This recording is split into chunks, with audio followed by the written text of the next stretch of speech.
संदीप दान। आज आपके लिए स्टार्ट करूंगा मोल कंसेप्ट। जैसे कि लास्ट क्लास में मैंने आप लोगों को बताया था कि वो फर्स्ट लेक्चर एक जस्ट इंट्रोडक्टरी लेक्चर था, उसमें मैंने आपको कुछ भी पढ़ाया नहीं था।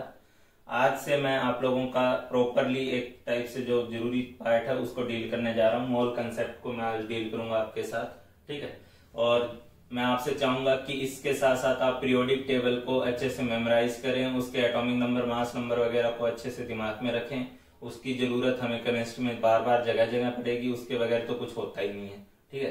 तो ये नहीं है कि हम वेट करेंगे बाद में करेंगे, ठीक है। जो भी टाइम है उसमें आप लोग पीरियोडिक टेबल पे एक नजर आप जरूर डालते रहें, ठीक है।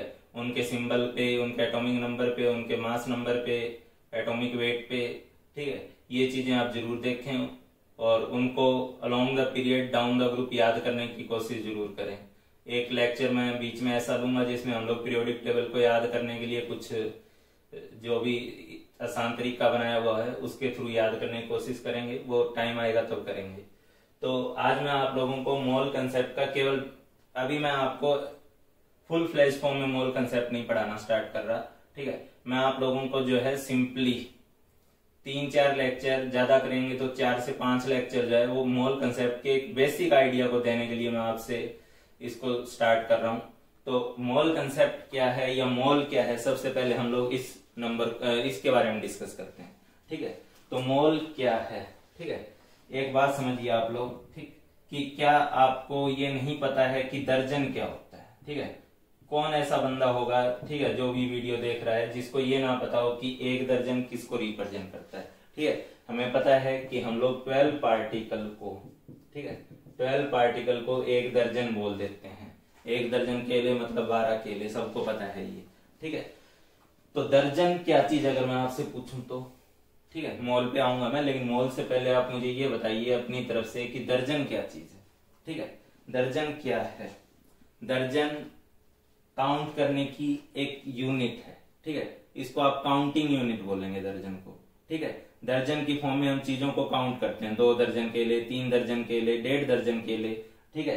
तो दर्जन की फॉर्म में हम क्या कर रहे हैं? हम चीजों को काउंट कर रहे हैं, ठीक है। ये काउंटिंग यूनिट है। अच्छा, आप ईमानदारी से बताएं कि आपको कभी दर्जन वर्ड से कभी प्रॉब्लम फील हुई है? ऑब्वियसली बात नहीं हुई है। क्यों नहीं प्रॉब्लम फील हुई है? कि दर्जन जो है ये इतना फेमिलियर वर्ड है आपके लिए कि आप बचपन से कई बार दुकान पे जाकर के 1 दर्जन केले, 1 दर्जन संतरे वगैरह लेके आए हैं, तो आपको ये चीज प्रॉब्लमेटिक नहीं लगती क्योंकि आप बचपन से सुनते आ रहे हैं, ठीक है। लेकिन एक चीज अब अगर आप समझो इस बात को कि जो एक मोल होता है, ठीक है, वो एक मोल 1 दर्जन की तरह ही होता है, ठीक है। मतलब वो भी एक काउंटिंग यूनिट ही है, ठीक है। जो काम दर्जन का है वही काम मोल का भी है। एक मोल जो होता है वो क्या होता है? बस वहां पे हम लोगों ने 12 पार्टिकल को डील किया, ठीक है। यहाँ पे हम लोग 6.022 इंटू 10⁻23 पार्टिकल्स, ठीक है, इतने पार्टिकल्स को जो है हम लोग एक मोल बोल देते हैं, ठीक है। जबकि वहां पे जो है हम लोग 12 पार्टिकल को जो है 1 दर्जन बोलते हैं, ठीक। तो दर्जन एंड मोल आप मतलब ये पूरी तरह से एक दूसरे के सिमिलर है, ठीक है। ये पूरी तरह से सिमिलर है, बस इस नंबर को छोड़ दिया जाए तो जो काम दर्जन का है चीजों को काउंट करना, वही काम मोल का है चीजों को काउंट करना। कल को मोल के बारे में पूछा जाए तो आप क्या बोलोगे? It is also a counting unit, ठीक है। मोल भी जो है वो अपने आप में काउंटिंग यूनिट है दर्जन की तरह, ठीक है। तो प्रॉब्लम ये है कि जो भी वीडियो देख रहे होंगे, ठीक है, उनको ज्यादातर बच्चों को मोल के साथ इश्यू रहता है, ठीक है। ज्यादातर बच्चों को मोल के साथ प्रॉब्लम रहती है, ठीक है। उसका कारण क्या है? उसका कारण यही है कि आपने दर्जन की तरह मोल वर्ड को अपनी प्रैक्टिकल, अपने डे टू डे लाइफ में कभी यूज नहीं किया, ठीक है। आप कभी दुकान पे जाके ये नहीं बोले कि मेरे को 1 मोल हाइड्रोजन एटम दे दो या 1 मोल ऑक्सीजन एटम दे दो, ऐसा वर्ड हम कभी यूज नहीं किए, ठीक है। तो हम लोग 1 मोल केले तो लाने से रहे, ठीक है। वो कितने हो जाएंगे वो आप फील करके देखो। ये एक बहुत बड़ा नंबर है, 6.022 इंटू 10⁻23, ठीक है। 10⁻23 मतलब अपने दिमाग में इस फिगर को, इस नंबर को सोचो जरा कि 1 के आगे मैं 23 बार 0 लगाऊंगा, ठीक है। तो 1 के आगे 23 बार 0 लगाने के दौरान हाथ दुखने लग जाएगा, इतना बड़ा नंबर है, ठीक है। तो जो पहले तो आप समझो कि मोल और दर्जन में फर्क बस ये है कि वो 12 के लिए यूज होता है, तो ये 6.022 इंटू 10⁻23 के लिए यूज होता है। दर्जन से आप बचपन से फेमिलियर हो, इसलिए आपको दर्जन प्रॉब्लमेटिक नहीं लगता, ठीक है। आपको दर्जन सुन के कोई अंदर एक डरावनापन एक डर नहीं पैदा होता, ठीक है। जबकि मोल वर्ड जो है सेम टू सेम वही चीज जो दर्जन का काम है, ठीक है। मोल भी पार्टिकल को काउंट करता है, बस ये है कि ये 6.022 इंटू 10⁻23 पार्टिकल को काउंट करता है। लेकिन क्योंकि हम लोगों ने कभी दुकान पे जाके ये नहीं पूछा कि हमें 1 मोल हाइड्रोजन एटम दे दो या 1 मोल हाइड्रोजन गैस के मॉलिक्यूल दे दो, इस टाइप की चीजें हमने कभी करी नहीं, ठीक है। तो इसलिए हम लोगों के लिए ये नया नया लगता है और एक पता नहीं अजीब सा डर पैदा करता है, ठीक है। जबकि डर वाली तो कोई चीज ही नहीं है, जो काम दर्जन का वही काम मोल का। बार बार बच्चों को ये बताना चाह रहा हूँ, ठीक है। अच्छा, अब दूसरी सोचने वाली बात क्या आती है? दूसरी सोचने वाली बात आती है कि ये इतना बड़ा नंबर क्यों ले लिए हम लोग, ठीक है। इतना बड़ा नंबर क्यों ले लिए? 6.022 इंटू 10⁻23, इतने बड़े नंबर की क्या जरूरत थी, ठीक है। ये बहुत बड़ा नंबर है और क्यों लिया, आप उस बात को समझो, ठीक है। पहले तो ये समझो कि हम एज ए मतलब इंसान होने के नाते, हमारे अंदर एक साइंटिफिक इंजीनियरिंग टेम्परामेंट होने के नाते, ठीक है, कि हम लोग क्या करते हैं, हम लोग करते हैं कि चीजों को सिंप्लीफाई करें, ठीक है। चीजों को सिंप्लीफाई करें मतलब चीजों के एक्सप्रेशन को सिंपल करें, ठीक है। एक्सप्रेशन सिंपल करने का मतलब है कि हम जो चीज बता रहे हैं, कोई चीज के बारे में बता रहे हैं, तो वो सुनने वाले को इंस्टेंटली क्लिक करे कि हम कितना बता रहे हैं और मुझे भी वो बोलने में दिक्कत ना हो, ठीक है। अब मैं किसी आदमी को जाके बोलूं कि मैं कोई वेट को एक्सप्रेस कर रहा हूं और मान लो मैं बोलूं 0.002 ग्राम, ठीक है। मैं उसको एक नंबर बोलूं 0.002 ग्राम, मेरे भी बोलने में तकलीफ हुई होगी और सुनने वाले को भी थोड़ी दिक्कत लगेगी, ठीक है। लेकिन मैं सीधा सीधा उसको बोलूं 2 मिलीग्राम, ठीक है, तो 2 मिलीग्राम बोलने में भी आसान हुआ, ठीक है, और सामने वाले को सुनने में भी आसान हुआ, ठीक है। तो क्लिक करेगा इजीली। 0.002 में तो वो 2-3 बार तो वो सोचेगा कि कितनी जीरो बीच में निकल गई, ठीक है, 0.002 ग्राम। और जबकि उसी की बजाय मैं सिंपली बोलूं 2 मिलीग्राम, ठीक है। तो होता क्या है, आप एक बात को समझो कि ये बोलने से ऑब्वियसली बात है कुछ तो फर्क पड़ा होगा ना, मेरे बोलने में फर्क पड़ा, सामने वाले के सुनने में भी वो बहुत आसान हुआ, ठीक है। तो होता क्या है कि हम लोग क्योंकि समझदार लोग हैं, ठीक है, हमारे अंदर चीजों को आसान करने की और आसान तरीके से एक्सप्रेस करने की आदत है, ठीक है। तो हम लोग क्या करते हैं, आप समझो कोई भी क्वांटिटी जो होती है, ठीक है, उस क्वांटिटी के अंदर दो चीजें होती है, एक न्यूमेरिक वैल्यू होती है, जैसे या तो ये है, ठीक है, या ये है, तो ये तो न्यूमेरिक वैल्यू है। और न्यूमेरिक वैल्यू के साथ साथ उसके साथ यूनिट जुड़ी होती है, ठीक है। न्यूमेरिक वैल्यू है या उसके साथ साथ क्या यूनिट जुड़ी हुई होती है, ठीक है। अब देखो न्यूमेरिक वैल्यू की अगर मैं बात करूं, ठीक है, तो हम लोगों की एक जनरल टेंडेंसी होती है कि हम न्यूमेरिक वैल्यू को जो है वो कुछ 0 से 100 के बीच में एक्सप्रेस कर पाए तो वो ज्यादा अच्छा है, बोलने में अच्छा और सुनने वाले के लिए अच्छा है, ठीक है। तो मोस्टली हम लोगों की एक जनरल टेंडेंसी होती है कि हम इस न्यूमेरिक वैल्यू को, कोई भी क्वांटिटी जिसको एक्सप्रेस कर रहे हैं, उसकी न्यूमेरिक वैल्यू को हम लोग 0 से 100 के बीच में लाएं, ठीक है। जैसे अब इसके साथ प्रॉब्लम क्या थी तो उसको 0 से 100 के बीच में लाने के लिए हम लोग क्या करते हैं, उसकी यूनिट के साथ चेंज करते हैं, उसके यूनिट के साथ चीजों को कॉम्प्रोमाइज करते हैं, ठीक है। अब जैसे यहाँ पे जो वैल्यू थी 0.002, तो 0.002 मैंने बोला ना, जो हम लोग जनरल हमारा दिमाग बोलता है उस वैल्यू की रेंज में नहीं है, 0 से 100 के बीच में नहीं है। तो हम लोगों ने क्या किया, इसको 2 बनाने के लिए, 0 से 100 वाले फिगर में लाने के लिए हमने इस ग्राम को जो है, जो वहां ग्राम यूनिट थी उसको हमने क्या कर दिया, मिलीग्राम कर दिया, ठीक है।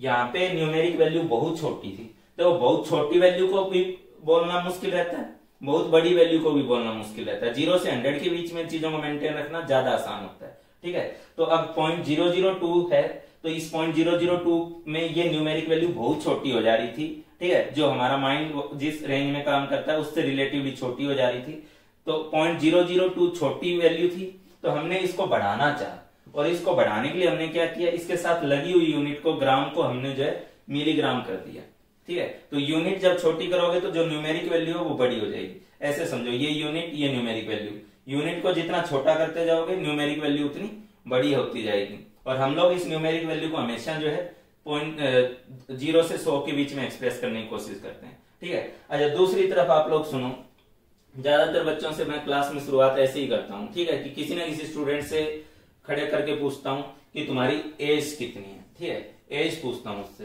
तो एज पूछता हूं तो उसका जवाब आता है कि मान लो अभी 11th के हिसाब से आ गए थी, मान लो 16 ईयर, 15 ईयर, ठीक है। तो 16 साल उम्र है, 17 साल उम्र, 15 साल उम्र है, इस टाइप का मान लो कोई जवाब आ गया, ठीक है। तो अब मैं उसको बोलता हूँ कि यार तुम सोच ठीक है, जवाब तो तुमने दिया 15-16 साल दे दिया, लेकिन अब अपने आप से सोचो यार कि टाइम की जो एसआई यूनिट होती है, एज अपने आप में टाइम फैक्टर है, ठीक है, तो टाइम की एसआई यूनिट तो क्या होती है, सेकंड होती है, ठीक है। तो टाइम की अगर एसआई यूनिट सेकंड है तो फिर तुमने अपना जवाब सेकंड में क्यों नहीं दिया, तुमने अपना जवाब ईयर्स में क्यों दिया, ठीक है। तो ये तुम सोचो एक बार के लिए कि ऐसा क्यों कर रहे हैं हम लोग, ठीक है। वही बात है ना, सेकंड में जब बताओगे तो आपको एक बहुत बड़ा नंबर बताना पड़ेगा, आप बोल के दुखी हो जाओगे, मेरे को सुन के नहीं समझ में आएगा कि कितना है, ठीक है, तो दोनों फंस जाएंगे अपने। हाँ तो बच्चों आपको समझ में आया कि अगर मैं सेकंड में बोलूंगा तो वही प्रॉब्लम हो जाएगी कि ना मेरे को बताने में आसानी हुई, या आप सेकंड में बोलोगे तो ना तो आपको बताने में आसानी होगी, ना मेरे को समझ में आएगा कि आपने कितना बोल दिया। 15 साल बड़ा आराम से समझ में आ जाता है कि कितना बताने की कोशिश हो रही है, ठीक है, आपने बोला भी तो आपको भी आसान रहा और मेरे को भी सुनने में आसान रहा, ठीक है। अच्छा कल को कोई एक रेस हो रही है, ठीक है, 100 मीटर की रेस हो रही है, तो क्या 100 मीटर की रेस को आप लोग जो उसका टाइम होगा, क्या उस टाइम पीरियड को आप ईयर में बताओगे? एक 100 मीटर की रेस हो रही है, नहीं, आप वहां पे सेकंड में यूज करोगे, ठीक है। तो आप वहां पे सेकंड में डील करोगे चीजों को, और यहाँ पे आप किस चीज में डील कर रहे हो, यहाँ पे आप ईयर्स में डील कर रहे हो। क्यों कर रहे हो ये सब कुछ, ठीक है, कहीं पे आप सेकंड ले रहे हो, कहीं पे ईयर ले रहे हो, ठीक है, कहीं पे ग्राम ले रहे हो, तो कहीं पे मिलीग्राम ले रहे हो, और कहीं पे आप केजी में चले जाते हो, ठीक है। तो ये सब क्यों करते हो आप लोग, ठीक है, इस बात को अपने अंदर एनालाइज करो ना, क्यों करते हैं हम लोग, ठीक है। हम लोग बार बार बस एज यूजुअल समझदार आदमी होने के नाते, हम लोग चीजों को इजी करने के नाते न्यूमेरिक वैल्यू जो होती है इस वैल्यू को कम कर देते हैं, मतलब 0 से 100 की रेंज में लाते हैं। अब वो 0 से 100 की रेंज में लाने के लिए मैं उसके यूनिट के साथ चीजों को एडजस्ट कर देता हूं। अगर न्यूमेरिक वैल्यू बहुत छोटी थी, ठीक है, तो हम लोग यूनिट को छोटा करते जाएंगे, न्यूमेरिक वैल्यू बढ़ती जाएगी।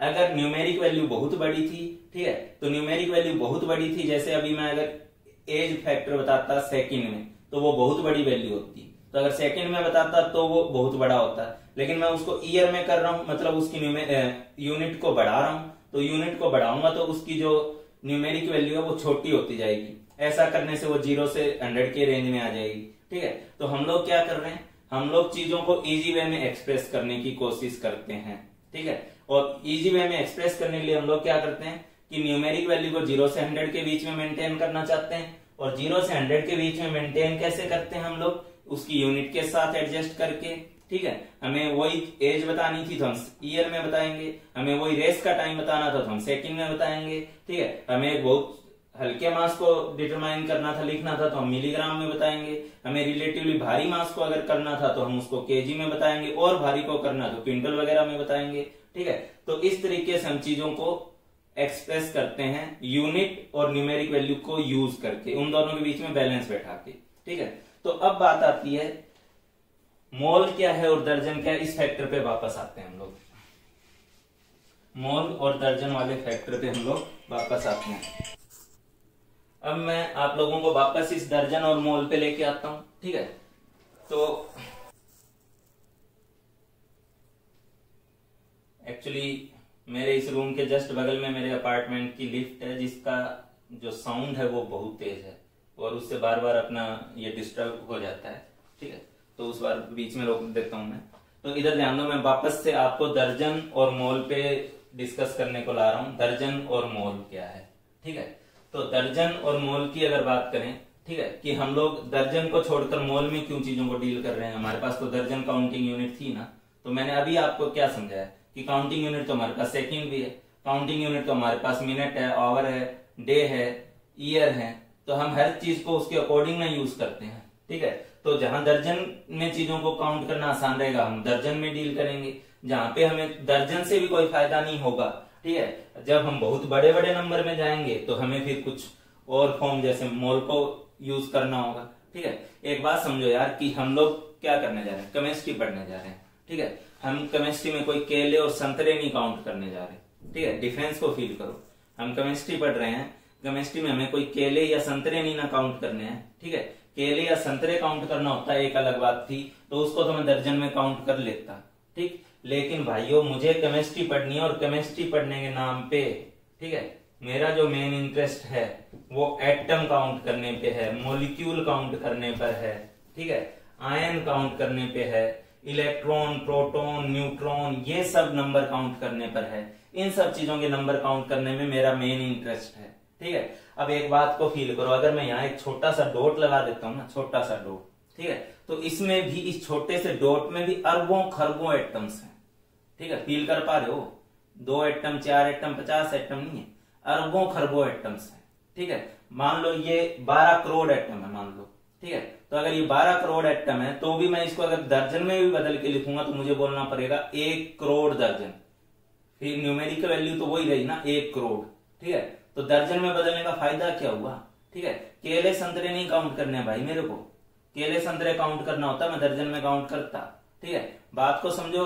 ठीक है, हमें एज काउंट करनी है तो हम ईयर को यूज करेंगे, हमें रेस का टाइम यूज काउंट करना है, देखना है, बताना है, तो हम उसके लिए सेकंड यूज करेंगे। ठीक है, तो उसी तरीके से केले संतरे काउंट करने होते तो मैं दर्जन यूज करता, नो डाउट।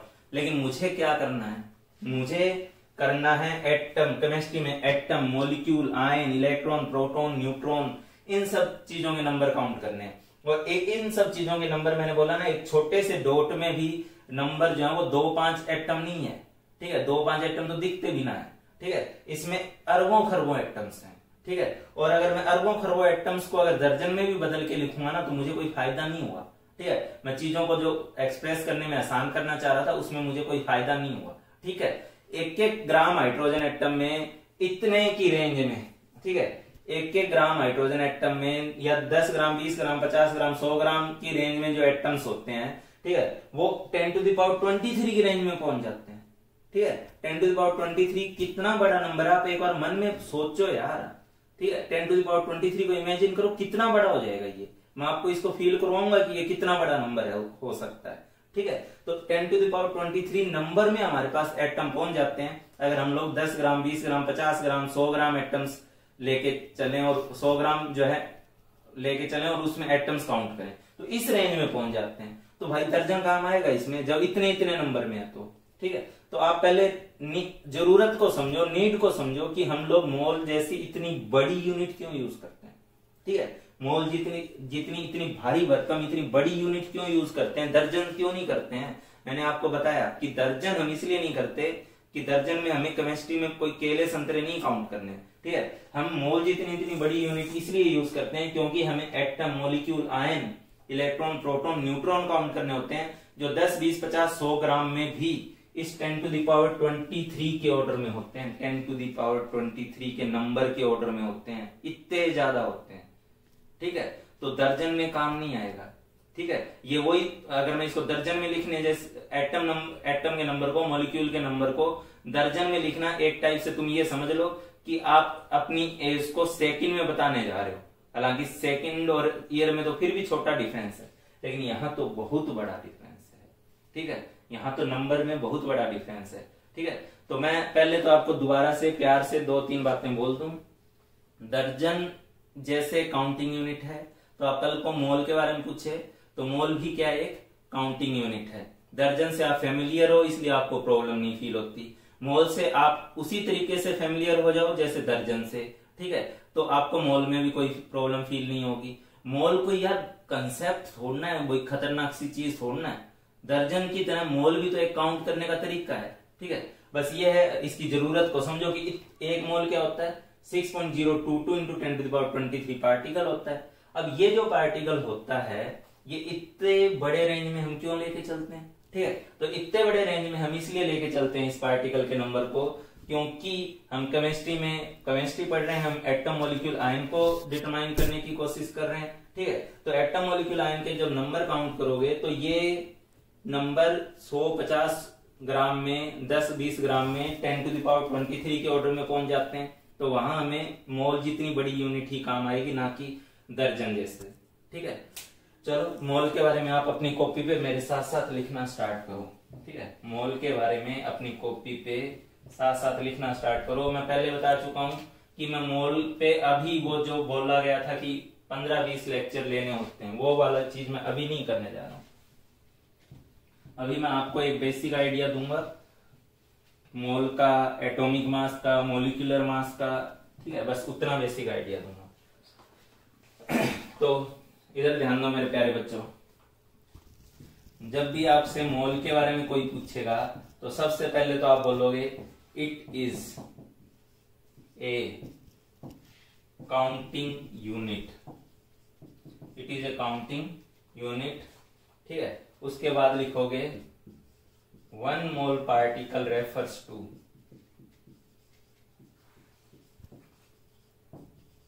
ठीक है। पहली बात तो मोल के बारे में समझ जाओगे, it is a counting unit. दूसरा 1 mole particle refers to 6.022 into 10⁻23 particles, ठीक है। तो 1 मोल जो पार्टिकल होते हैं वो 6.022 इंटू 10⁻23 पार्टिकल को रिप्रेजेंट करता है, ठीक है। 1 मोल का मतलब क्या, 6.022 इंटू 10⁻23 पार्टिकल, ठीक है। अच्छा, अब मैं एक चीज बताना चाहूंगा कि ये जो नंबर होता है 6.022 इंटू 10⁻23, इसको एवोगाद्रोस नंबर बोला जाता है, ठीक है। और इस एवोगाद्रोस नंबर को Na से लिखा जाता है। तो आप ये कह सकते हो 1 mole particle represent Na particles, ठीक है, Na पार्टिकल्स। कहीं भी आपने पढ़ा 2Na पार्टिकल्स, ठीक है। तो 2Na पार्टिकल का इनडायरेक्ट मतलब यही है कि तुम्हारे पास 2 मोल पार्टिकल है, ठीक है। तो 2Na पार्टिकल्स क्या है, 2 मोल पार्टिकल हैं। वो एक टाइप से 2 इंटू ये नंबर मल्टीप्लाई किया गया है, ठीक। तो इधर ध्यान दें, 6.022 इंटू 10⁻23 पार्टिकल बोलोगे। इस नंबर को एवोगाद्रोस नंबर बोला जाता है, जिसको Na से रिप्रेजेंट किया जाता है, ठीक है। तो 1 मोल बराबर Na पार्टिकल्स, और ये जो Na है मैंने अभी बताया आपको, इसको बोला जाता है एवोगाद्रोस नंबर, ठीक है, एवोगाद्रोस नंबर, ठीक है। तो 1 mole particle refers to 6.022 into 10⁻23 particle, ठीक है। और 1 मोल जो हुआ वो 6.02 मतलब इतने पार्टिकल हुआ, और इस पार्टिकल के नंबर को हम लोग, इस नंबर को हम लोग Na से भी रिप्रेजेंट करेंगे, जिसको हम लोग एवोगाद्रोस नंबर भी बोलेंगे, ठीक है। अब जस्ट इंफॉर्मेशन के लिए मैं बता दे रहा हूं कि Na जो 6.022 है इंटू 10⁻23 है, ये हालांकि जो इंफॉर्मेशन मैं देने जा रहा हूँ वो आपको ना भी पता होगी तो भी अपना काम चलता रहेगा। बस हमें ये जैसे पता रहे कि 1 दर्जन 12 तो 1 मोल 6.022 इंटू 10⁻23, ठीक है। लेकिन जस्ट एक इंफॉर्मेशन के लिए मैं आपको बताना चाहूंगा कि ये जो नंबर है ये एक्चुअल में कहां से आया है, कहां से उठाया गया है, किस चीज को रिप्रेजेंट करता है, ठीक है। तो आप लोगों को ध्यान रखने के लिए बता रहा हूं, इसकी जरूरत बाद में भले ही ना पड़े अपने को। एवोगाद्रोस नंबर रिप्रेजेंट, ठीक है, पहले लिख लो, बताता हूं। Avogadro's number represent number of carbon atoms, number of carbon atoms present in, number of carbon atoms present in 12 gram of C12 isotope। तो बच्चों C12 बस लिख लो, C12। तो बात यह है कि वैसे तो आपको पता होना चाहिए कि कार्बन के अलग अलग आइसोटोप होते हैं, जैसे C12, C14, ठीक है। तो एक्चुअली ये नंबर क्या है कि जो C12 आइसोटोप होता है, अगर उस C12 आइसोटोप का मैं 12 ग्राम उठा लूं, ठीक है, सुन रहे हो, C12 आइसोटोप का अगर मैं 12 ग्राम उठा लूं तो उस 12 ग्राम में मैंने बताया ना 10, 20, 50, 100 ग्राम में रेंज 10⁻23 में पहुंच जाती है। तो यही कह रहा हूं कि C12 के 12 ग्राम में जो नंबर ऑफ कार्बन एटम्स होते हैं वो इस नंबर के बराबर होते हैं। तो कल को आपसे कोई पूछ रहा है कि एवोगाद्रोस नंबर क्या है, ठीक है, क्या है, वैसे तो आप 6.022 इंटू 10⁻23 बता दोगे, लेकिन कहां से आया, किसको बोला गया एवोगाद्रोस नंबर। तो एवोगाद्रोस नंबर, ठीक है, ये था अपना एवोगाद्रोस नंबर रिप्रेजेंट्स, ठीक है, यहाँ एक वर्ड लिखा था मेरे को, रिप्रेजेंट्स, ठीक है। तो Avogadro's number represents number of carbon atoms present in 12 gram of C12, ठीक है। अगर आपको देखने में पढ़ने में दिक्कत हो तो मेरे शब्दों को तो सुन ही सकते हैं। Avogadro's number represents number of carbon atoms present in 12 gram of C12। C12 के 12 ग्राम में प्योर आइसोटोप जो होगा C12 का, उसके 12 ग्राम में कार्बन के नंबर ऑफ एटम्स इतने होते हैं 6.022 इंटू 10⁻23, ठीक है। चलो, क्योंकि आप मेरे बोलने के बावजूद भी, ऑब्वियस सी बात है, आप लोग अभी भी उस चीज को फील नहीं कर पा रहे होंगे कि 1 मोल कितना बड़ा नंबर है। ठीक है, 1 मोल कितना बड़ा नंबर है। तो इस नंबर की लेंथ को बताना, लेंथ का मतलब वही है कितना बड़ा है, उस चीज को बताने के लिए मैं आपको एक न्यूमेरिकल दे रहा हूं। ठीक है, इस न्यूमेरिकल को आप लोग सॉल्व करने की कोशिश करें। ठीक, क्वेश्चन दूंगा, उसका रिजल्ट देखना कितना इंटरेस्टिंग रिजल्ट आता है। ठीक है, वो इंटरेस्टिंग रिजल्ट अपने को बताएगा कि कितना 1 मोल कितना बड़ा नंबर हो सकता है। ठीक है, तो इधर सुनिए, संदीप दान, ये मेरा नाम ही है। ठीक है, जनरली मैं अपने नाम के साथ ही लिखवाता हूँ, हालांकि इतना अमीर हो नहीं सकता तो मैं इमेजिनेशन में चल देता हूँ। ठीक है, संदीप दान हैज, ठीक है, संदीप दान हैज 1 मोल ऑफ, संदीप दान has 1 mole of 100 rupees notes. ठीक है, क्या बोला भाइयों, हंसना मत। ठीक है, बिल्कुल मत हंसना। क्या बोल रहा हूं कि संदीप दान has 1 mole of 100 rupees notes. ठीक है, संदीप दान या मेरे पास जो है वो 100 रुपए के 1 मोल नोट है, 100 रुपए के। ठीक है, संदीप दान has 1 mole of 100 rupees notes. ठीक है, ही स्पेंड, ये क्वेश्चन देने का मेरा पर्पज आपको एक हंसी मजाक वाले तरीके से ये फील कराना है कि कितना बड़ा नंबर है ये मोल। ठीक है, ही स्पेंड्स 1 मिलियन रुपीज। ठीक है, फिर मत हंसना। ठीक है, इमेजिनेशन में आदमी कुछ भी कर सकता है। He spends 1 million rupees per second. He spend 1 million rupees per second. ठीक है, सपने कोई भी ले। He spends 1 million rupees per second. ठीक है, तो मैं भाई 1 मिलियन रुपीज, ठीक है, 1 मिलियन जो रुपए हैं वो पर सेकंड खर्च कर रहा हूँ, 1 मिलियन रुपीज। ठीक है, तो he spends 1 million rupees per second. ठीक है, find the time in years. ठीक है, find the time in, time bracket में लिख रहा हूं इन years, in which he will spend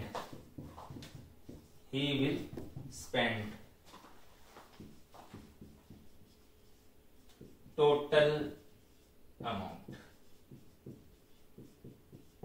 ठीक है, he will spend total amount। ठीक है, तो अब जरा आप ये सोचो कि मान लो मेरे पास जो है 100 रुपए के 1 मोल नोट हैं। ठीक है, और मैं पर सेकंड जो है, ठीक है, बहुत खुले खर्चे पे आया हूं, पर सेकंड में 1 मिलियन रुपीज खर्च कर रहा हूं पर सेकंड में की रेट से। तो आप मुझे आप बताइए कि मेरे को उन रुपए को खर्च करने में कितने साल लग जाएंगे। ठीक है, कितने साल मुझे ये लग जाएंगे। ये क्वेश्चन देने का जो पर्पज होता है, आपको इस वैल्यू की, मोल कितना बड़ा होता है 1 मोल, उसको फील करवाना है। ठीक है, तो आप लोग पहले वीडियो पॉज करें और आप इस में कितना टाइम लगेगा ईयर में, पहले आप उसे काउंट करें। ठीक है, उसको डिटरमाइन करें। हाँ, तो स्टूडेंट्स, मैं उम्मीद करता हूं कि आपने इसको अपने अपने तरीके से सॉल्व किया ही होगा। ठीक है, और अगर सॉल्व किया होगा तो आपको एक बहुत जबरदस्त रिजल्ट मिला होगा। ठीक है, आंसर सॉल्यूशन आया होगा आपका। ठीक है, तो पहले तो एक बात सुनो, इस क्वेश्चन में कोई ऐसा नहीं था कि कुछ हमें अलग से पढ़ाएंगे तभी हम ये न्यूमेरिकल लगा पाएंगे, ऐसा तो इसमें कुछ है ही नहीं। पहली बात तो मोल कंसेप्ट के क्वेश्चन में थोड़ा थोड़ा पढ़ के बहुत सारा कुछ क्वेश्चन लगाने पड़ जाते हैं। ठीक है, हर क्वेश्चन अपने आप में एक नया तरीका लिए हुए होता है। ठीक है, मोल का पर्पज यही होता है कि आप क्वेश्चंस को जो है मैथमेटिकली, न्यूमेरिकल्स को आप प्रॉपर तरीके से टैकल करना सीखें कि कहां से शुरू करना है, किस डायरेक्शन में हमें जाना है। ठीक है, ये प्रैक्टिस करवाता है मोल आपको। ठीक है, आपको मैथमेटिकली केमिस्ट्री में इन्वॉल्व होने की। तो अब इधर ध्यान दीजिए आप लोग, जब हम लोग बात कर रहे हैं, ठीक है, मान लो जैसे एक बार मैं आपको सीधा सा बोलूं, ठीक है, कि मान लो ये 6 किलोमीटर है, ये लेंथ 6 किलोमीटर है और आप चल रहे हैं कितने के रेट से या स्पीड से। ठीक है, मान लो आप चल रहे हैं 2 किलोमीटर पर आवर की स्पीड से। ठीक है, मान लो आप 2 किलोमीटर पर आवर की स्पीड से चल रहे हैं, तो ऑब्वियस बात है आपको ये डिस्टेंस कवर करने में कितना टाइम लगेगा। तो क्या करते हो आप, वो टाइम निकालने में कि कितना टाइम मुझे लगेगा, उसको निकालने के लिए आप क्या करते हो, जितनी डिस्टेंस मुझे चलनी है उस डिस्टेंस को जितनी स्पीड से मैं चल रहा हूं उस स्पीड से मैं डिवाइड कर दूंगा। ठीक है, तो मुझे चलना है 6 किलोमीटर। ठीक है, और मैं चल रहा हूं 2 किलोमीटर पर आवर की स्पीड से।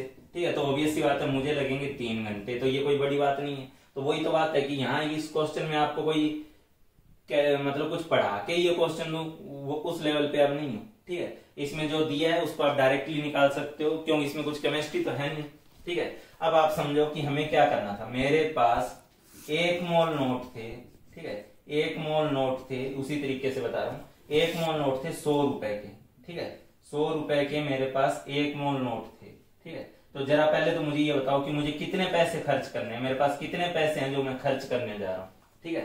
तो अच्छा एक चीज और, ठीक है, जो बच्चे पहली बार सुन रहे हो, मिलियन का मतलब पता है ना आपको, 1 मिलियन कितना होता है, 10 लाख, ठीक है, 10 लाख होता है 1 मिलियन। तो यानी 10 लाख रुपए मैं 1 सेकंड में उड़ा दे रहा हूं, ठीक है, इतने पैसे आ गए मेरे पास। तो 10 लाख होता है 1 मिलियन, ठीक है। तो अब मेरे को देखो, पहले ये समझो कि मेरे पास 100 रुपए के 1 मोल नोट है, ठीक है। तो मेरे पास, अब देखो मैं टाइम निकालूंगा, टाइम निकालने के लिए करूंगा क्या, मेरे पास कितने नोट हैं, कि मेरे पास कितना पैसा है, और मैं पर सेकंड में कितना पैसा उड़ा दे रहा हूं, ठीक है। तो जितना मुझे चलना था और जितने की स्पीड से मैं चल रहा हूं, तो जो जितना डिस्टेंस कवर करना था 6 किलोमीटर चलना था, 2 किलोमीटर पर आवर से चल रहा हूं, ठीक है। तो मुझे टाइम निकालने के लिए मैंने क्या किया, 6 किलोमीटर अपॉन में 2 किलोमीटर पर आवर किया ना, तो तभी ना 3 आवर टाइम पता चला, ठीक है। तो मेरे पास पैसा कितना है, मेरे पास पैसा है 1 मोल 100 रुपीज नोट्स। तो 100 रुपीज के अगर मेरे पास 1 मोल नोट हुए तो मेरे पास कितना पैसा हुआ, ठीक है। एक खुद पहली बात नोट है ये 1 मोल नोट, और हर नोट कितने का, 100 रुपए का, ठीक है। तो कितने पैसे हो गए, 6.022 इंटू 10⁻23 इंटू 100। 2 नोट होते तो 200 लिखते, 10 नोट होते तो 1000 लिखते, ठीक है। तो उसी तरीके से जितने नोट हैं उतने नोट को मैंने मल्टीप्लाई कर दिया 100 से। तो ये तो वो नंबर है जो मेरे पास, ये तो वो पैसा है जो मेरे पास है, ठीक है। अब मैं कितने के रेट से उसे खर्च कर रहा हूं, यहां लिखा हुआ है 1 मिलियन रुपीज पर सेकंड।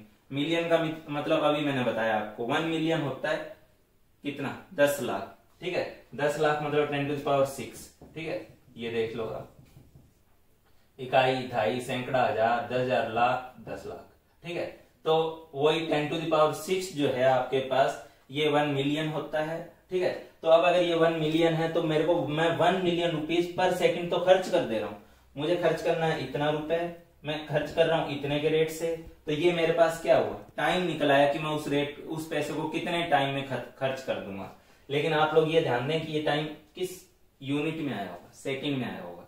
क्यों, क्योंकि यहां जो ये अमाउंट थी, ठीक है, वो पर सेकंड में थी कि मैं पर सेकंड में इतने रुपए खर्च कर रहा हूं। तो इतने रुपए खर्च करने हैं, इतने के रेट से खर्च कर रहा हूं, इतने के पर सेकंड रेट से खर्च कर रहा हूं। तो उस रेट को मैं अगर डिवाइड कर दूंगा उस रेट के थ्रू, ठीक है, तो मेरे पास टाइम निकलेगा, लेकिन किस यूनिट में निकलेगा, सेकंड में निकलेगा।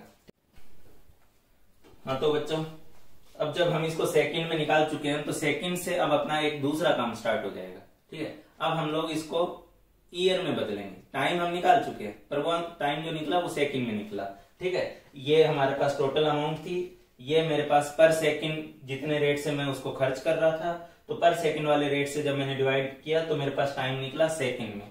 बस अब एक एक्स्ट्रा पॉइंट क्या है कि अब मुझे इसको लेके जाना है आवर ईयर्स में, ठीक है। तो अब आप लोग देखो मैं क्या करने जा रहा हूं, इस ऊपर वाले नंबर को मैं लिख दे रहा हूं 6.022 इंटू 10⁻25, ठीक है, ये हो गया।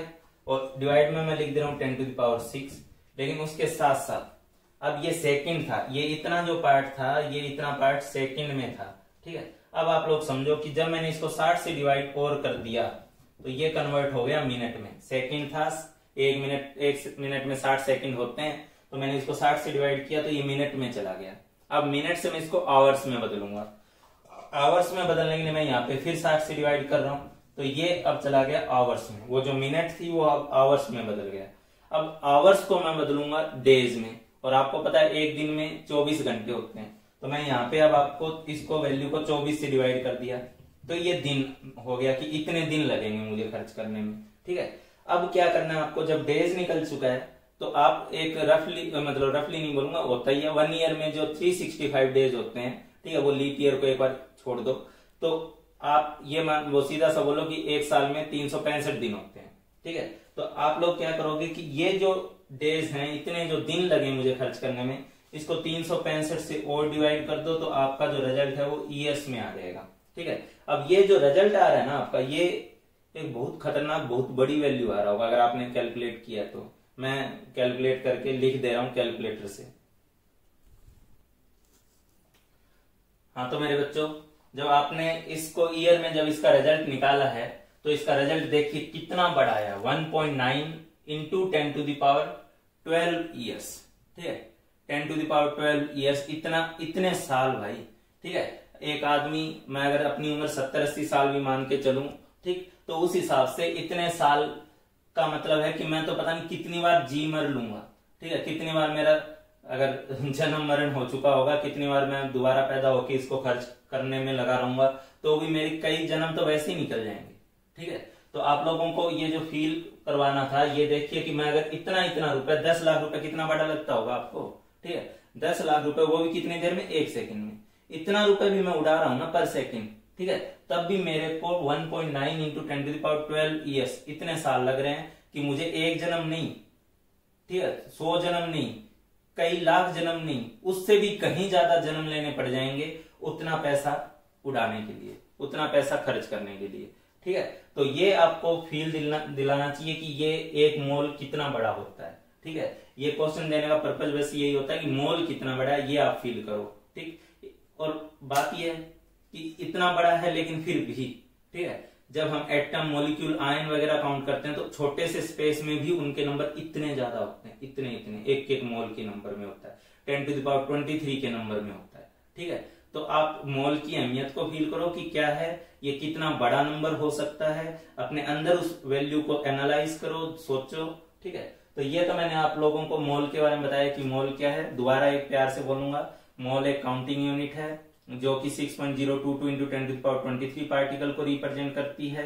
ठीक है, इसको Na यानी एवोगाड्रो नंबर से भी रिप्रेजेंट किया जाता है। ठीक है, ये नंबर आया कहां से, तो C12 के 12 ग्राम में अगर मैं number of carbon atom count करूं तो वो इसके बराबर होता है 6.022 इंटू 10 टू द पावर 23 के। ठीक है, हमें इतनी बड़ी यूनिट क्यों लेनी पड़ी, क्योंकि हम केमिस्ट्री पढ़ रहे हैं, हम सब्जी खरीदने नहीं जा रहे हैं, हम केले संतरे खरीदने नहीं जा रहे हैं। केमिस्ट्री में हमें atom, molecule, ion, electron, proton, neutron count करने होते हैं, जो कि थोड़ी सी अमाउंट में भी 10, 20, 50 ग्राम की अमाउंट में भी 10 टू द पावर 23 के ऑर्डर में होते हैं, 10 टू द पावर 23 के ऑर्डर में। ठीक है, इसलिए हमें उसे दर्जन में काउंट करके कुछ नहीं मिलेगा। ठीक है, हमारी कोई हेल्प नहीं मिलेगी, मतलब हमारे को उसको बदल के उसको काउंट करना पड़ेगा मोल जैसी बड़ी यूनिट में। ठीक है, तो ये तो मैंने अब मोल के पीछे की कहानी समझाई। ठीक है, अब बात आती है, हाँ, तो अब नेक्स्ट पॉइंट अपना आता है how to convert given quantity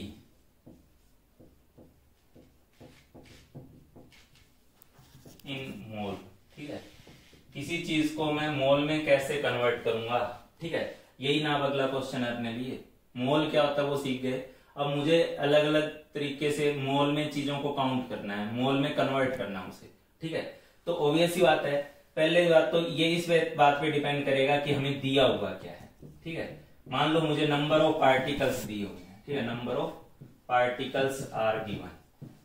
ठीक है, number of particles are given. ठीक है, अगर मुझे नंबर ऑफ पार्टिकल दे दिए और फिर मुझसे बोला जाए कि मोल में कन्वर्ट करो। ठीक है, तो पहली बात, मोल के लिए हम लोग एक स्मॉल एन सिंबल को यूज करते हैं। ठीक है, मोल लिखने के बजाय हम सिंपली स्मॉल एन वगैरह लिख के काम चलाते हैं। ठीक है, तो मुझे मान लो किसी चीज को पार्टिकल के नंबर दिए हुए हैं, नंबर ऑफ पार्टिकल मुझे दिए हुए हैं, नो नहीं है, ये नंबर है, नंबर ऑफ पार्टिकल मुझे दिए हुए हैं और इस नंबर ऑफ पार्टिकल को मुझे मोल में बदलना है। कैसे बदलना है? ठीक है, एक बात बताओ यार। ठीक है, मैंने अभी आपको क्या समझाया, मोल और दर्जन बस नंबर का फर्क है, बाकी हर तरीके से एक जैसा है। ठीक है, कहने का मतलब, अगर मैं आपसे पूछूं कि 36 केले हैं, ठीक है, तो 36 केले हैं और आपसे पूछूं कि कितने दर्जन केले हैं, ठीक है, दर्जन में अगर वो वैल्यू पूछूं तो आपको कोई तकलीफ हुई? किसी बच्चे को नहीं होगी, मैं पक्का जानता हूं, एक भी बच्चे को नहीं होगी। ठीक है, अब हर कोई बता देगा कि 36 डिवाइडेड बाई 12 यानी मेरे पास 3 दर्जन केले हैं। ठीक है, किसी को तकलीफ नहीं हुई होगी।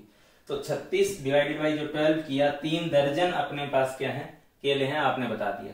लेकिन आपने उसको 3 दर्जन में बदलने के लिए क्या किया, आपको जो नंबर दिए हुए थे, जो 36 दिया हुआ था, उस नंबर को आपने एक दर्जन में जितने पार्टिकल होते हैं यानी 12 होते हैं, उस 12 से आपने, उस फिगर से आपने डिवाइड कर दिया ना। ठीक है, तो आपको जब पता है कि मुझे दर्जन में बदलना है उस नंबर को, तो एक दर्जन में जितने पार्टिकल होते हैं उतने से आप उसे डिवाइड कर दो, यानी आप 12 से डिवाइड कर दो।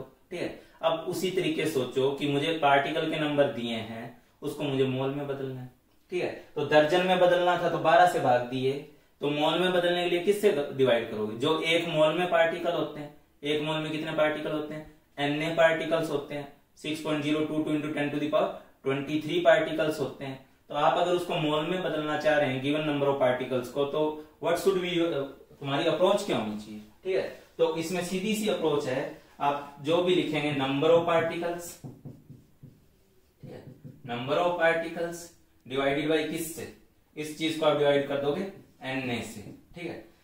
दर्जन में बदलना था तो एक दर्जन में जितने पार्टिकल होते हैं उस नंबर यानी 12 से भाग दे दिया। तो भाई मोल में बदलना है तो मैं क्या करूंगा? एक मोल में जितने पार्टिकल होते हैं यानी n पार्टिकल्स होते हैं यानी 6.022 इंटू 10⁻23 पार्टिकल्स होते हैं, तो उस नंबर ऑफ पार्टिकल को मैं डिवाइड कर दूंगा, भाग दे दूंगा na से, ठीक है, na से मैं भाग दे दूंगा, ठीक है। तो ये हुआ केस 1, जब मेरे को क्या दिया हुआ है? Number of particles are given, ठीक है। तो उस कंडीशन में तो नंबर ऑफ पार्टिकल को na से डिवाइड करूंगा, मोल में बदल जाएगा, ठीक। दूसरी बात सोचो यार, दूसरी चीज क्या है? सेकंड केस क्या हो सकता है, ठीक है। सेकंड केस होगा इफ मास इज गिवन, ठीक है। आपको वो जो क्वांटिटी दी है वो मास की फॉर्म में दी हुई है, ठीक है, उसका मास दिया हुआ है आपको, इफ मास इज गिवन, ठीक है। तो अगर मुझे मास दे दिया तो उस मास को मैं मोल में कैसे बदलूं, ठीक है। मास दिया है लेकिन बदलना मुझे मोल में, ठीक है। तो मैं क्या करूंगा भाई? मैं करूंगा, मैं n बराबर जो लिखूंगा गिवन मास डिवाइड करूंगा मैं इसे, ठीक है, एक मोल का जो मास है, ठीक है, क्योंकि यहां मुझे मास दिया था तो मैं एक मोल के मास से डिवाइड कर दूंगा उसे।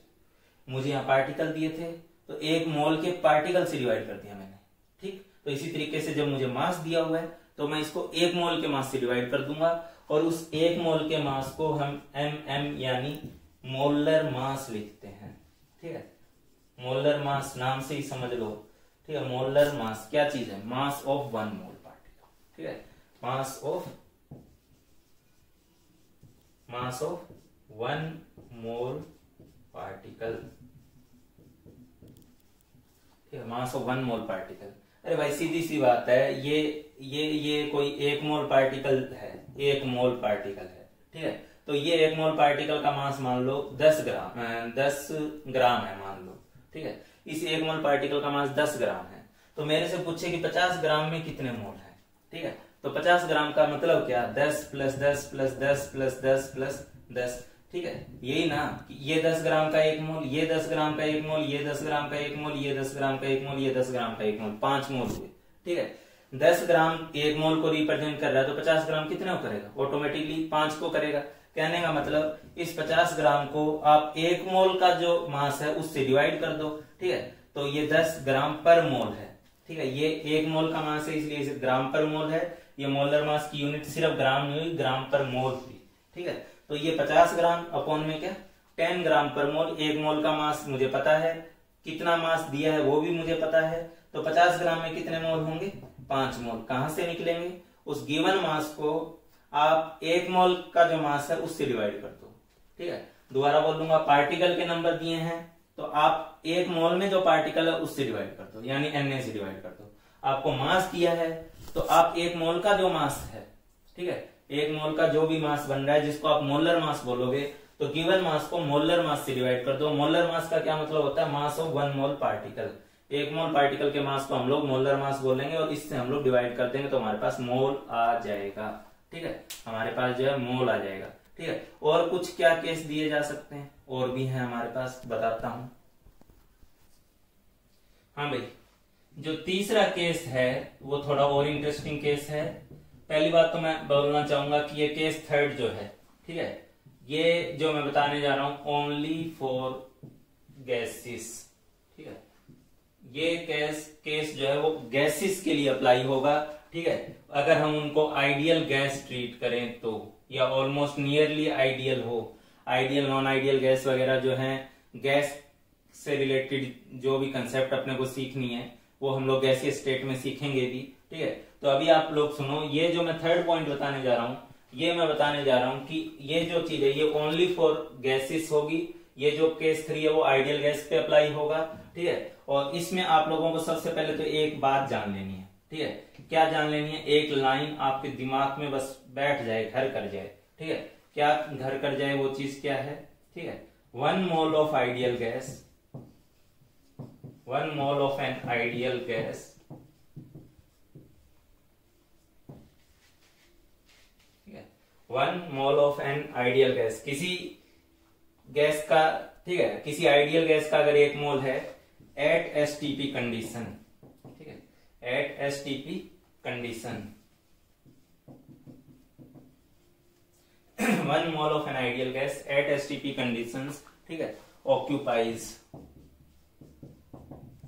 ठीक है, 1 mole of an ideal gas at STP condition occupies 22.4 litre, ठीक है। अब बात आती है कि तो 1 मोल किसी आइडियल गैस का आप लोगे, ठीक है, 6.02 × 10⁻23 पार्टिकल की फॉर्म में 1 मोल अगर किसी का लोगे एक आइडियल गैस का, तो एसटीपी कंडीशन पे वो 22.4 लीटर वॉल्यूम ऑक्यूपाई करती है, ठीक है, 22.4 लीटर वॉल्यूम ऑक्यूपाई करती है। अब बात आती है कि एसटीपी कंडीशन होती क्या है, ठीक है। एसटीपी कंडीशन जो है ये रिप्रेजेंट करती है कि एसटीपी कंडीशन क्या होती है, जरा सुन लेना, ठीक है। एसटीपी कंडीशन हम जनरली बोल देते हैं, ये होता है स्टैंडर्ड टेम्परेचर एंड प्रेशर, ठीक है। एसटीपी जो है वो रिप्रेजेंट करता है स्टैंडर्ड टेम्परेचर एंड प्रेशर। क्यों? गैस है तो उसकी वॉल्यूम किस प्रेशर पे मेजर करी जा रही है। आप उसी गैस का प्रेशर बढ़ा दोगे तो उसकी वॉल्यूम घट जाएगी, उसी का प्रेशर कम कर दोगे तो उसकी वॉल्यूम बढ़ जाएगी। तो उसमें प्रेशर भी बताना पड़ेगा कि किस प्रेशर पे वो वॉल्यूम मेजर कर रहे हैं। आप टेम्परेचर बढ़ा दोगे तो गैस फैल जाएगी, ठंडा कर दोगे गैस पास आ जाएगी। तो उसकी वॉल्यूम प्रेशर और टेम्परेचर पे डिपेंड करती है। तो हम सीधे 22.4 लीटर बोलेंगे तो वो तो एक बेवकूफी है। तो उसके लिए हमें उसका प्रेशर और टेम्परेचर बताना होगा, और एसटीपी क्या कर रहा है, उसके प्रेशर और टेम्परेचर को बता रहा है, ठीक है। ये होता है स्टैंडर्ड टेम्परेचर एंड प्रेशर, ठीक है। अब बात आती है स्टैंडर्ड टेम्परेचर होता कितना है। स्टैंडर्ड टेम्परेचर हम बोलते हैं 0 डिग्री सेल्सियस को, यानी 273.15 केल्विन को, ठीक है, 273.15 केल्विन को। 0 degree Celsius temperature, standard temperature and pressure में टेम्परेचर रिप्रेजेंट करता है 0 डिग्री सेल्सियस, ठीक है। और प्रेशर की अगर बात करें, ठीक है, तो प्रेशर की बात करें तो प्रेशर रिप्रेजेंट करता है 1 एटीएम, ठीक है, 1 ATM pressure and 273.15 kelvin temperature, या बोल दो 0 डिग्री सेल्सियस, ठीक है। लेकिन अब मैं एक बात और बता दूं, ठीक है, कि 1982 का जो IUPAC, जो कि केमिस्ट्री से रिलेटेड जो भी चीजें हैं उनको डील करती है, ठीक है, IUPAC, ठीक है, IUPAC नेमिंग वगैरह और हम देखेंगे भी। तो उसके अकॉर्डिंग 1982 तक तो हम लोग 1 एटीएम प्रेशर को जो है स्टैंडर्ड प्रेशर बोलते थे, ठीक है। और अब क्या है, उसमें 1982 के बाद, पोस्ट 1982, उसमें थोड़ा सा हल्का सा बदलाव किया गया है, ठीक है। 1 एटीएम की बजाय, ठीक है, पोस्ट 1982 इसमें थोड़ा सा IUPAC नियम में बदलाव किया गया, IUPAC ने, ठीक है। हम लोग 1 बार प्रेशर जो होता है, ठीक है, 1 बार प्रेशर, ठीक है, 1 बार प्रेशर को जो है स्टैंडर्ड प्रेशर बोलते हैं, ठीक है। ये चीज अभी भी आप सीधे 0 डिग्री और 1 एटीएम भी बोल के चलोगे तो कोई दिक्कत नहीं है, ठीक है। लेकिन एक्चुअली जो होता है वो 1 बार और 1 एटीएम में थोड़ा सा मामूली सा फर्क होता है। कितना मामूली सा फर्क होता है, अभी मैं आगे आने वाले चैप्टर्स में, आगे आने वाली क्लासेस में मैं आपको यूनिट कन्वर्जन सिखाऊंगा, एटीएम से बार में बदलना, पास्कल में बदलना, ठीक है। तो 1 एटीएम जो होता है वो 1.013 बार होता है, ठीक है। मतलब 1 एटीएम और 1 बार ऑलमोस्ट बराबर है, ठीक है, 1.013 बार, ठीक है। तो 1 एटीएम और 1 बार ऑलमोस्ट बराबर है। कहने को तुम लिखने को तो लिख सकते हो 1 ATM is almost equivalent to 1 bar, ठीक है, ये ऑलमोस्ट इक्वल है 1 बार के। लेकिन एक हल्का सा डिफरेंस है, 1 एटीएम जो होता है वो 1.013 बार को रिप्रेजेंट करता है, ठीक है। तो इधर ध्यान दो, 1982 से पहले हम लोग 1 एटीएम को एसटीपी कंडीशन बोलते थे। 1982 के बाद जो है हम लोग 1 बार प्रेशर जो है, इस 1 बार प्रेशर को, जो कि लगभग एटीएम जितना ही होता है, ठीक है, ये 1 है तो ये 1.01 है, कितना ही फर्क पड़ा, ठीक है, बस इतना ही फर्क है। लेकिन इसमें इतना चेंज, इतना बदलाव लाया गया है, ठीक है। तो एसटीपी कंडीशन जो होती है, वो 0 degree Celsius and 1 bar pressure को बोला जाता है। ठीक है, अब कोई बोलेगा कि सर हमने तो 1 ATM सुना था, तो वो भी गलत नहीं सुना है। मैं इसीलिए ये चीजें टाइम की बात कर रहा हूँ कि 1982 से पहले हम 1 ATM की फॉर्म में बोल देते थे और अब जो हम उसे 1 बार प्रेशर की फॉर्म में बोल देते हैं। ठीक है, कोई खास चेंज नहीं है।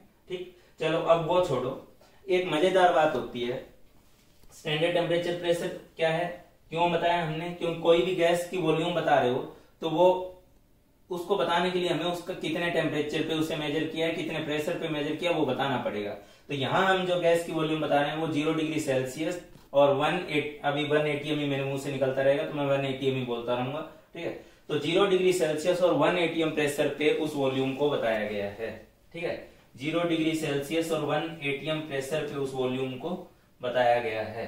ठीक है, एक मजेदार बात क्या है गैस के केस में, मजेदार बात यह है कि गैस कोई भी हो, हीलियम हो, हाइड्रोजन हो, नाइट्रोजन हो, ऑक्सीजन हो, ठीक है, गैस कोई सी भी हो, लेकिन अगर मैं उसका एक मोल लूंगा STP कंडीशन पे, तो हर किसी गैस का 1 मोल जो है वो 22.4 लीटर ऑक्यूपाई करेगा। ये लिक्विड पे नहीं अप्लाई होता। ठीक है, 1 मोल किसी लिक्विड का 22.4 लीटर ऑक्यूपाई करे या कोई फिक्स वॉल्यूम ऑक्यूपाई करे जरूरी नहीं है, उसकी तो डेंसिटी अलग अलग होगी और वो अलग अलग वॉल्यूम रखेगा।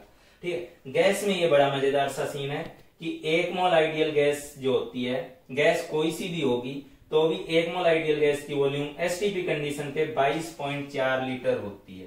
ठीक है, STP कंडीशन पे 22.4 लीटर होती है। ये तो आपके पहले तो दिमाग में जान लेना है, ये लाइन आपके दिमाग में बैठ जानी चाहिए।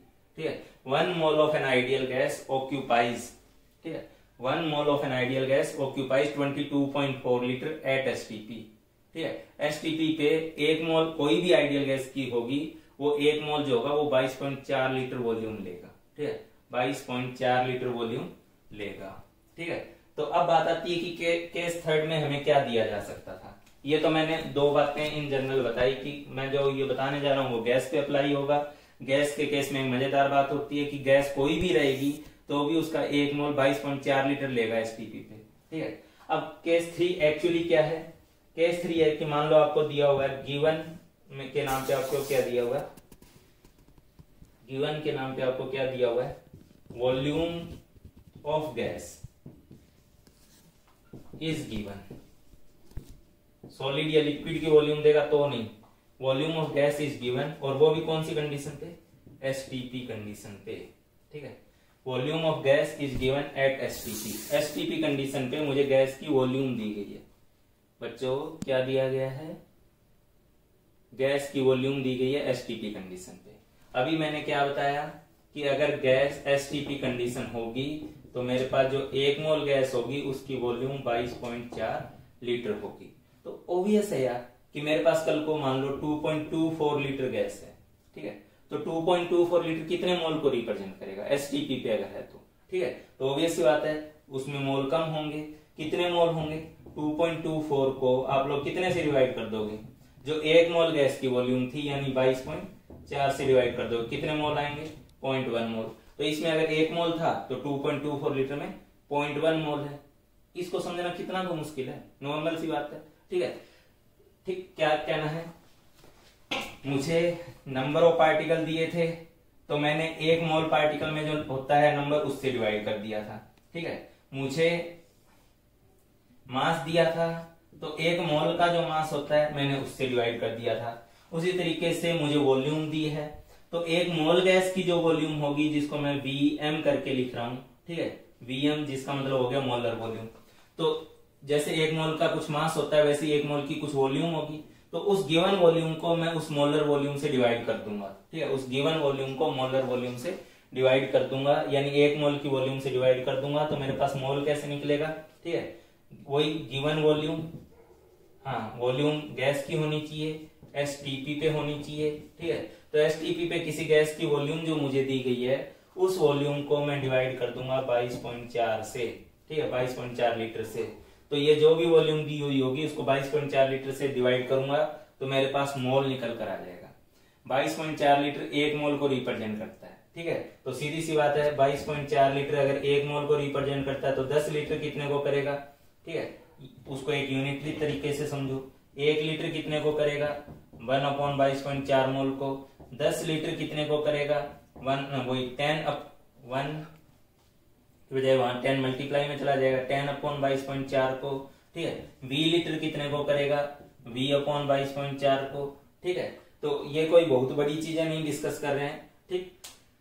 वॉल्यूम अगर एसटीपी पे दी हुई है तो उसको 22.4 लीटर से डिवाइड कर देना, ठीक है। 22.4 लीटर कहां से आया, 22.4 लीटर किसी भी आइडियल गैस के 1 मोल की वॉल्यूम होती है एसटीपी पे, ठीक है। तो मुझे 1 मोल गैस की वॉल्यूम पता है, तो जो भी वॉल्यूम दी रहेगी मैं उसको 22.4 लीटर से डिवाइड करके उस वॉल्यूम को मोल में बदल दूंगा, ठीक है। तो अल्टीमेटली आप समझ लीजिए कि हमने क्या सीखा। हाँ तो बच्चों, हमने 3 अलग अलग केसेस में मोल निकालना सीखा, ठीक है। अब मैं डायरेक्टली लिख दे रहा हूं उसी चीज को। अगर मेरे पास नंबर ऑफ पार्टिकल दिए हुए हैं, ठीक है, तो नंबर ऑफ पार्टिकल दिए हुए हैं तो मैं उस नंबर ऑफ पार्टिकल को Na से डिवाइड करूंगा, ठीक है। 36 केले हैं, दर्जन में बदलने के लिए 12 से डिवाइड करूंगा, तो मोल में बदलने के लिए Na से डिवाइड करूंगा, ठीक है। मुझे मास दिया हुआ है, गिवन मास, ठीक है। तो गिवन मास अगर मुझे दिया हुआ है तो मैं उसमें 1 मोल के मास से डिवाइड करूंगा, जिसे मैं बोलता हूं मोलर मास, मास ऑफ 1 मोल, ठीक है। तो जो भी मास दिया रहेगा तो मैं 1 मोल का जो मास होगा उस मास से डिवाइड कर दूंगा, तो मेरे पास मोल निकल जाएगा, ठीक है। तीसरी चीज गिवन वॉल्यूम, ठीक है। गिवन वॉल्यूम कौन सी कंडीशन पे, एसटीपी कंडीशन पे, ठीक है। किसके लिए, सिर्फ गैस के लिए, वो भी कौन सी गैस के लिए, आइडियल गैस के लिए।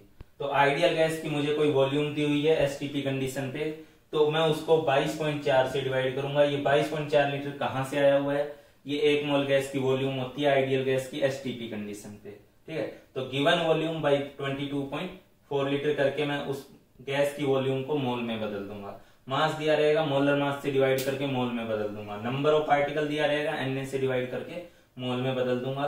तो ये तरीका होगा अपना मोल निकालने का, ठीक है। आज के लिए एक हल्का सा क्वेश्चन कर लेते हैं, बाकी इसमें क्योंकि हमें प्रैक्टिस ही ज्यादा करनी है तो आप हर क्वेश्चन को ईमानदारी से खुद पॉज कर करके नेक्स्ट लेक्चर से करते रहेंगे, ठीक है। आपसे उस दौरान लगे ना लगे वो अलग बात है, जब मैं उसका सॉल्यूशन करा दूं फिर आप समझो कि उसमें क्या करना था, और वैसे क्वेश्चन हमसे आगे के लिए लगने चाहिए। लास्ट वाला लेक्चर थोड़ा बोरिंग था क्योंकि उसमें मैंने आपको कुछ पढ़ाया ही नहीं था भाई, ठीक है। आज से मैंने पढ़ाना स्टार्ट किया है, इसमें भी मैंने बहुत धीरे धीरे पढ़ाया है, क्योंकि पहले दूसरे दिन मुझे कोई रेलगाड़ी या हवाई जहाज की स्पीड से नहीं चलना है, ठीक है। तो अभी भी मैं आपको धीरे धीरे ही पढ़ा रहा हूँ, लेकिन आज आपको कुछ तो अच्छा लगा होगा क्योंकि आज आप कुछ सीख रहे हैं और मैं कुछ सिखा रहा हूँ, ठीक है। तो सिखाने की जब बात आएगी तभी आदमी में एनर्जी आएगी, कुछ इन्फॉर्मेशन देने वाला लगता है जैसे समाचार सुना रहे हैं, ठीक है। तो आप लोग इसमें अच्छे से इन्वॉल्व हो करें, एक छोटा सा न्यूमेरिकल करें पहले। हाँ तो बच्चों, जो केस मैंने बताए हैं उसी के अकॉर्डिंग मैंने 3 एग्जाम्पल लिए हैं, बाकी एग्जाम्पल हम कल अच्छे से डिस्कस करेंगे। तो इसमें मैं आपको कह रहा हूं कन्वर्ट, ठीक है, convert the following in moles of oxygen gas. जो भी ये अमाउंट वगैरह आपको दी हुई है इसको आप ऑक्सीजन गैस के मोल में बदल के लिखिए, ठीक है। पहले केस में मैंने आपको दिया है 3.011 into 10⁻22 molecules of oxygen gas, ठीक है। 3.011 into 10⁻22 molecules of oxygen gas. इसको आप लोग बदल के दिखाइए मेरे को, किसके अंदर, ऑक्सीजन गैस के मोल में। 6.4 ग्राम ऑफ ऑक्सीजन गैस, दूसरे क्वेश्चन में आपको ऑक्सीजन गैस के 6.4 ग्राम दिए हुए हैं, और वैसे तो 12th वाले 11th के बच्चे को मोलर मास ऑफ ऑक्सीजन पता होना चाहिए, ठीक है। लेकिन ये अपनी आने वाली 1-2 क्लास की हेडिंग है, तो मैं अभी के लिए लिख दे रहा हूं ऑक्सीजन के 1 मोल का जो मास होता है, ठीक है, ऑक्सीजन के 1 मोल का जो मास होता है वो आपके सामने दिया हुआ है 32 ग्राम पर मोल, ठीक है। ऑक्सीजन के 1 मोल गैस का मास होता है 32 ग्राम पर मोल, तो 32 ग्राम पर मोल आपको मास दिया हुआ है, मोलर मास, ठीक है। 1 मोल का मास मोलर मास, mm पढ़ोगे मोलर मास, ठीक है। तीसरे पार्ट में आपको बोला गया है कि 5.6 litre of oxygen gas at STP, आपको ऑक्सीजन गैस का 5.6 लीटर दिया एसटीपी पे। तो इन 3 कंडीशंस को, इन 3 अमाउंट को आपको बदलना है मोल में, ठीक है। वीडियो पॉज करें और ऐसे चुटकियों में बदलें, क्योंकि इसमें कुछ नहीं है, बहुत आसान है, बदलिए जल्दी से। हाँ तो बच्चों, अगर आपने किया है तो कोई बहुत बड़ा तो है नहीं, ये क्वेश्चन सिंपल सा क्वेश्चन है, कर ही लिया होगा, ठीक है। मैं सबसे पहले फर्स्ट पार्ट को डील कर दे रहा हूँ। फर्स्ट पार्ट में आपको मोल निकालने हैं, और मोल के लिए तो आपको पता है कि सिंबल हम लोग n यूज करते हैं, स्मॉल n। तो इस केस में आपको क्या दिया हुआ है, पार्टिकल के नंबर दिए हैं, और पार्टिकल के नंबर देने के केस में आप कैसे उसको मोल में बदलते हो, ठीक है। Given particle, given number of particle, या ऐसे लिख दे रहा हूं, number of particle, number of particle,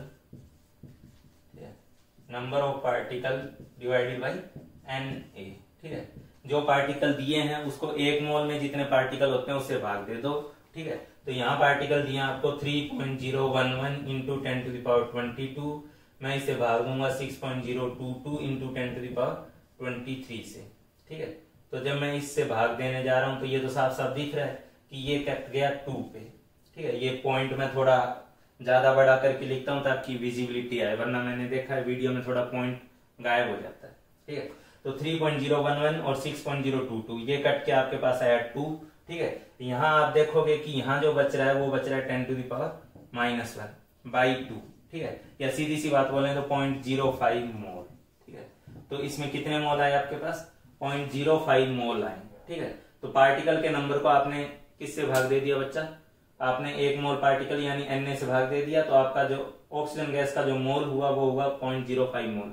अब सोचो क्यों हम मोल में चीजों को एक्सप्रेस करते हैं, इतने बड़े नंबर को बोलना, इतना बोलना कि 3.011 इंटू 10⁻22 मोलिक्यूल ऑफ ऑक्सीजन, उसकी वजह सीधा सा बोलना 0.05 मोल्स ऑफ ऑक्सीजन, कौन आसान लगेगा, ठीक है। यहाँ 10⁻22 या इस नंबर को रिप्रेजेंट करना, एक सिंपली बोल देना 0.05 मोल, तो ऑब्वियस बात है यही ना आसान है, यही तो अच्छी बात है मोल की कि हम चीजों को इजीली एक्सप्रेस करने के लिए उसे यूज कर पा रहे हैं। 0.05 मोल कितना आसान, ठीक है।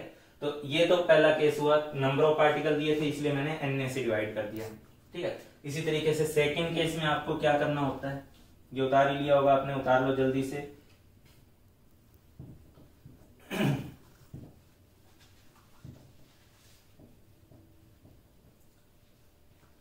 सेकंड केस में मेरे प्यारे बच्चों, इसमें आपको डिवाइड, ये जो 6.4 ग्राम ऑफ ऑक्सीजन गैस दिया है इसको आपको अगर मोल में बदलना है, ठीक है। तो क्योंकि यहाँ मास दिया हुआ है तो मास के केस में मैंने क्या होता है, गिवन मास, जो भी मास आपको दिया हुआ है उसको मोलर मास यानी एक मोल के मास से डिवाइड कर दो। तो गिवन मास कितना है, 6.4 ग्राम, ठीक है। ऑक्सीजन गैस का मोलर मास आपको पता होना चाहिए, नहीं पता तो मैंने बता दिया 32 ग्राम पर मोल, ठीक है। तो इसका मतलब आप इसको 32 से डिवाइड कर रहे हो, ठीक है। और 32 से जब आप इसको डिवाइड करोगे तो ये वैल्यू आप साफ साफ देख पा रहे हो, ये अगर ये पॉइंट ना होता तो ये आता 2, लेकिन अब आएगा ये 0.2 मोल, ठीक है। तो वही बात है, 6.4 ग्राम ऑफ ऑक्सीजन गैस को आपने जब मोल में बदल के लिखा तो वो कितने मोल को रिप्रेजेंट कर रहा है, 0.2 मोल को रिप्रेजेंट कर रहा है। ये सेकंड क्वेश्चन था, ठीक है। ये सेकंड क्वेश्चन था, जब आपको मास दिया था गिवन मास का ही आप क्या करोगे, मोलर मास करोगे, ठीक है। तीसरे पार्ट पे आ जाते हैं, ठीक है। इसको हटा रहा हूं तीसरे पार्ट पे आने के लिए। हाँ भाई, तो थर्ड पार्ट में हमें क्या दिया हुआ है, थर्ड पार्ट में हमें क्या दिया हुआ है, देख ही रहे हो, ऑक्सीजन गैस दी हुई है, एसटीपी कंडीशन पे उसकी वॉल्यूम दी हुई है। तो यही तो चाहते थे कि ऑक्सीजन गैस की वॉल्यूम या किसी गैस की वॉल्यूम अगर एसटीपी पे दी हो तो उसे 22.4 लीटर से डिवाइड कर दो, ठीक है। अच्छा, एक बात ऑब्वियस बात आप लोगों के दिमाग में आ रही होगी कि वो वॉल्यूम एसटीपी पे ना देके किसी और प्रेशर टेम्परेचर पे दे दी जाएगी तो फिर हम लोग आगे चल के गैसीय स्टेट में या इवन मोल में ही एक इक्वेशन सीख लेंगे जिसे आइडियल गैस इक्वेशन बोलते हैं, पीवी बराबर एनआरटी। तो उस कंडीशन में हमें जो भी प्रेशर दिया रहेगा, जो भी टेम्परेचर दिया रहेगा, तो उसके अकॉर्डिंग हम लोग पीवी बराबर एनआरटी यूज करते हुए ये मोल निकाल लेंगे, वो बाद की बात है, ठीक है। एसटीपी ज्यादा आसान पड़ता है, इसलिए अभी हम तुम्हारे लिए केवल एसटीपी कंडीशन डिस्कस करेंगे, ठीक है। तो यहाँ पे मोल कैसे निकलता था बच्चा, यहाँ पे मोल निकलता था कि गिवन वॉल्यूम, बस बात वही है कि एसटीपी पे हो, तो given volume at STP divided by 22.4 litre, क्योंकि 22.4 लीटर रिप्रेजेंट करता है एक मोल गैस की वॉल्यूम को। तो कितनी वॉल्यूम दी हुई है आपके पास, 5.6 लीटर। एक मोल गैस की वॉल्यूम कितनी है, 22.4 लीटर पर मोल, ठीक है, क्योंकि ये एक मोल की है इसलिए लीटर पर मोल लिख रहा हूं, ठीक है। तो अब आप बताइए ये कट पीट के कितना है, ये आपके पास आया 1/4 मोल, आप लोग देख लीजिएगा ये उसका 4 टाइम्स है, ठीक है। तो 1/4 मोल आया, या 1/4 मोल की बजाय आप इसे 2.5 इसको आप लोग लिख सकते हैं 0.25 मोल। ठीक है, तो इस तरीके से हम जो भी गिवन अमाउंट रहेगी उसको मोल में कन्वर्ट कर सकते हैं। अगली क्लास में हम सिर्फ और सिर्फ प्रैक्टिस करेंगे, क्वेश्चन लगाएंगे जिसमें हम चीजों को मोल में कन्वर्ट करना या मोल से number of particle mass volume में कन्वर्ट करना, ये सब सीखेंगे। ठीक है, आज से आपकी प्रॉपर क्लास स्टार्ट हो गई है। इस मोल वाले वीडियो को आप 1 बार 2 बार 3 बार देखें, लेकिन बार बार देखें ताकि आपका, ठीक है, ये मोल पार्ट किसी भी तरीके से कमजोर ना हो। क्योंकि मोल सीखोगे तभी आगे की केमिस्ट्री की कैलकुलेशन सीखोगे, तभी आपको फिजिकल केमिस्ट्री में इंटरेस्ट डेवलप हो पाएगा। वरना थ्योरी पढ़ते रह जाओगे, न्यूमेरिकल नहीं लगेंगे। मोल पढ़ाने का पर्पज यही है कि आप न्यूमेरिकल अप्रोच डेवलप करो। ठीक है, ये स्टार्टिंग डेज हैं आप लोगों के, तो आप लोगों को तो और अच्छे से इस पे मेहनत करनी चाहिए। आपके पास टाइम है, इसे पूरी तरह से मोल वाले पार्ट पे फिलहाल के लिए डिवोट करो। ठीक है, बाकी नेक्स्ट क्लास में।